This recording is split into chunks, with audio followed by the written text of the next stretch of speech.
The story of why you can't stop eating sugar does not begin in a vending machine. It doesn't begin in a factory or a boardroom or a laboratory. It begins roughly 50 million years ago in the canopy of a tropical forest with a small primate reaching for a piece of fruit. And what happened in that moment, biologically, neurologically, evolutionarily, is still controlling you today. Your relationship with sugar is not a modern problem. It is an ancient solution that outlived the problem it was designed to solve. Let's go back, way back. Before cities, before agriculture, before fire was reliably controlled. Your ancestors and the creatures your ancestors descended from lived in a world where food was never guaranteed. A ripe piece of fruit wasn't just a snack. It was calories. It was energy.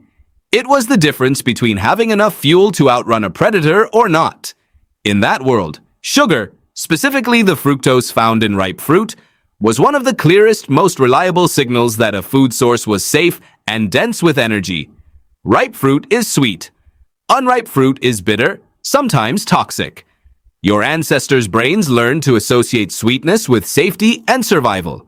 The ones that felt a powerful pull towards sweet foods were the ones who ate more, survived longer, and passed that drive down to their children. You are those children.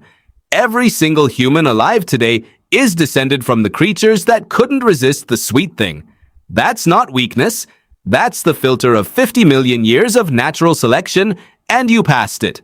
Neuroscientist Kent Berridge at the University of Michigan has spent decades mapping what actually happens in the brain when you encounter something rewarding. What he found changed how scientists understand desire itself. The brain has two separate systems, one for liking something and one for wanting it. And they are not the same thing. The wanting system, powered primarily by dopamine, is the one that drives you toward the refrigerator, toward the vending machine, toward the bag you already said you were done with. It fires before you've even tasted anything. It fires at the anticipation. It fires at the smell, the wrapper, the memory. Berridge's research showed that you can destroy the liking system in animal subjects, removing the pleasure from the experience entirely, and the wanting system will still drive the animal toward the food. It still wants. It just doesn't enjoy. That split is important, because a lot of the time, that's exactly how you feel. You don't even particularly want it. You just can't stop reaching for it. That is not a character flaw. That is Berridge's dopamine wanting system operating exactly as designed. Now here is where the modern world turned an ancient program against you. For nearly all of human history, the sweetest thing your ancestors could find in nature had an upper limit. Honey was rare and defended by bees. Fruit was seasonal, available only in certain places at certain times of year, and naturally capped in its sugar concentration. Your brain's wanting system evolved to chase something that had a natural ceiling. Then, roughly 200 years ago, that ceiling disappeared. Refined sugar, extracted, concentrated, stripped of fiber that would normally slow absorption and signal fullness, became cheap and everywhere. And then high fructose corn syrup arrived in the 1970s. And then food engineers discovered that the most addictive foods are not ones that are purely sweet or purely salty or purely fatty. Researcher David Kessler, former FDA commissioner and author of The End of Overeating, spent years investigating how the modern food industry designs products specifically to exploit the dopamine wanting system. What he found was a formula. Sugar, fat, and salt combined in specific ratios create what he called hyperpalatable foods. Foods that hit so many reward signals simultaneously that the brain's normal stopping mechanism, the one that says enough, gets overwhelmed. The bliss point. That's the term food scientists use internally. The precise combination of sweetness, fat, and salt at which desire peaks and restraint collapses. You were not designed to resist this. No one was.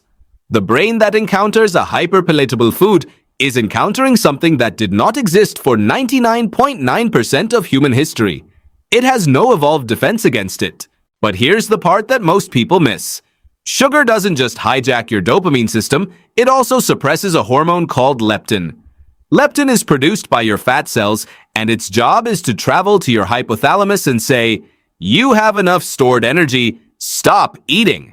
It is your body's off switch. But research by endocrinologist Robert Lustig at the University of California, San Francisco, showed that fructose, the specific sugar in both table sugar and high fructose corn syrup, interferes with leptin signaling. You eat. Leptin tries to send the stop signal. The sugar blunts it. The signal doesn't land cleanly, and so you keep eating. Not because you are undisciplined, because your off switch has been chemically dimmed, and insulin enters the picture too. Every time you eat something sweet, your pancreas releases insulin to manage the blood sugar spike. Insulin does its job, blood sugar drops. And here is the cruel twist. That drop in blood sugar feels like hunger. You ate, you spiked, your body responded. And now, 45 minutes later, your body is signaling hunger again, even though you took in more than enough calories. The roller coaster is not a metaphor. It is a literal hormonal cycle that was set in motion the moment you had that first piece. And your brain is learning from all of this. Neuroscientist Nora Volkow, director of the National Institute on Drug Abuse, has published research showing that repeated sugar consumption reshapes the prefrontal cortex, the part of the brain responsible for impulse control and decision-making. The neural pathways that activate when you see or think about sugar become stronger with each encounter. The pathways responsible for saying no become weaker. It is not that you lack willpower. It is that the architecture of willpower itself is being gradually eroded by the very substance you're trying to resist. This is not an exaggeration. The neurological patterns that Volkow observed in people with compulsive sugar consumption overlap significantly with patterns seen in substance dependence. The brain does not neatly separate addictive drug from really good food. It measures reward. It measures dopamine, and it responds accordingly. So now put yourself back in that moment. Reaching into the bag. One more piece. You were done, and now you're not. What is actually happening?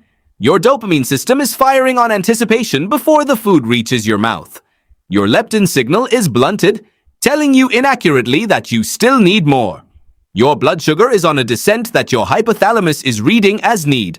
Your prefrontal cortex, the part that would normally moderate this, has had its resistance worn down by thousands of previous encounters. And underneath all of that, 50 million years of evolutionary pressure are whispering, sweet means safe. Sweet means survive. Take it while you can. You are not reaching for one more piece. You are running an ancient program in a world that has learned how to exploit it. Knowing this doesn't automatically free you, but it does change the conversation you have with yourself. The shame that gets attached to this moment, the "why can't I just stop?" is aimed at the wrong target. You are not broken. You are running an ancient program in a world specifically designed to hack it. The ancient primate in the forest canopy reached for the fruit because it was sweet and rare, and meant survival. Today, you reach into the bag. The fruit is engineered. The rarity is gone. The survival pressure is gone. But the hand still moves. And somewhere in that gap, between the ancient signal and the modern bag, is where every single human being on Earth is quietly fighting the same fight you thought was only yours.